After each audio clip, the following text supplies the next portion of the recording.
Hi, welcome back to Bentz, the only show dedicated to finding Cliff Bentz a new line of work.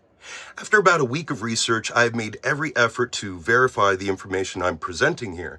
It's a complex topic, but it's worth untangling if you eat food grown in America. I'm reviewing this pamphlet sent out by Congressman Cliff Bentz. It's all about the Working Families Tax Cut, aka the One Big Beautiful Bill Act, or House Resolution 1. Right now, I want to draw your attention to the first item on the list inside, agricultural support. According to the literature, the bill provides $10 billion in tax cuts for farmers and ranchers, alongside funding for disaster relief, stronger crop insurance, and higher wheat prices. The first thing you should know is that all of these items would normally be covered in the Farm Bill, which is passed and renewed by Congress on usually a bipartisan basis, not a reconciliation bill like H.R. 1. The Farm Bill also typically governs SNAP benefits, but as of July 2025, SNAP is now covered by H.R. 1, which cuts direct food assistance benefits by nearly 20%. More about that later. The second thing is that the provisions for tax cuts and agricultural insurance in H.R. 1 are very popular. Things like the immediate expensing of equipment now enjoys 100% bonus depreciation. There's a doubling in the death taxes deduction for passing on family farms. The American Farm Bureau is among those who tout the bill, including its investment of over $65 billion in farm programs over the next 10 years. There's also a 75% income-based exemption for agricultural workers, also popular and with good reason. Just remember, taxpayers are subsidizing this. The third thing you need to know is that the bill heavily favors large-scale row crop farm operations and corporations that set prices without passing those savings on to the consumer. There's something called the CR4, or the control ratio of 4. In analyzing the market share of commodities produced in the United States, if 4 companies or producers control 40% of the market or more, it's considered monopolized. Almost everything we grow falls into this category. Taxpayers are subsidizing these big ag companies as well as paying their monopoly prices. The fourth thing, this bill is a win for crop insurance providers, buoyed by increased subsidies for, quote, private companies. The bill gives a boost to the administrative and operating subsidy, or A&O. Also, by increasing premium subsidies for high-level coverage, the bill increases the total volume of premiums, directly increasing the fees collected by private insurance companies. Taxpayers cover 60% of these premiums. The fifth thing that needs to be mentioned, those higher wheat prices are not necessarily a benefit of H.R. 1. The higher prices are largely being driven by supply constraints like severe weather and increased fertilizer and fuel costs, thanks to the illegal war with Iran. America has reduced its wheat planting, and this will limit future supply. The increased price indexes, if anything, are necessary, not a bonus, due to our government's own unforced errors. Now, let's address SNAP. The Big Beautiful Bill doesn't just co-opt SNAP decision-making. It makes cuts to SNAP funding that actually hurts farmers. Consider this. As of early 2025, estimates show that nearly 1/3 of the total food supply in the United States goes unsold or uneaten. This isn't because Americans aren't hungry. 1 in 4 adults have trouble affording food. 1 in 5 children are experiencing food insecurity this year. Between 2024 and 2025, SNAP food benefits helped millions of Americans purchase nearly $100 billion in food. Almost 25 cents out of every dollar spent using SNAP goes back to the farmer. And every dollar has the capacity to generate $1.50 in local economic activity.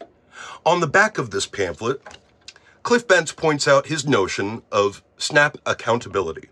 Reforms food stamps by increasing state and individual accountability rather than cutting coverage. sounds almost reasonable. But this bill does in fact cut coverage. Massively. Over the next 10 years, SNAP will see a $186 billion reduction. It imposes stringent work requirements, reduces eligibility, and introduces new rules requiring states to match funds. This will hurt 41 million Americans receiving an average of $187 in direct food assistance per month. Veterans, military households, the elderly, single parents, low-income working families, children, the disabled, members of rural communities, and all those who feed them, including the farmers who supposedly benefit from H.R. 1. As part of the bill, the USDA has cut $500 million from the local Food Purchase Assistance Cooperative Agreement program. Many farmers had contracts with local food banks and schools, which were canceled. Food banks, meanwhile, have seen an additional 31% spike in visitors, now with far less fresh food on offer than before. Another $500 million was cut from the Emergency Food Assistance Program, funded by the Community Credit Corporation. This action by itself caused 96 million pounds of food to go wasted. While the USDA is making targeted purchases of certain commodities like citrus, the sum of money being spent is a fraction of what it used to be, 1/4 to be precise. To make matters worse, the 2025 immigration crackdown created a massive shortage of agricultural workers, some 150,000. Up to 70% of workers were missing in some areas after immigration raids. The labor shortage cost growers $3.1 billion in annual fresh produce and meat sales. This, in turn, has helped to drive consumer prices up, along with the illegal tariffs, to the tune of 14% in 2025. And if you were ever concerned about undocumented immigrants taking advantage of SNAP benefits, they can't. They have never been allowed to without the proper documentation. The USDA makes itself very clear. We should definitely mention the tariff wars of 2025, which cost American farmers and ranchers nearly $1 billion in additional costs, including the 30% tariff on Canadian fertilizer.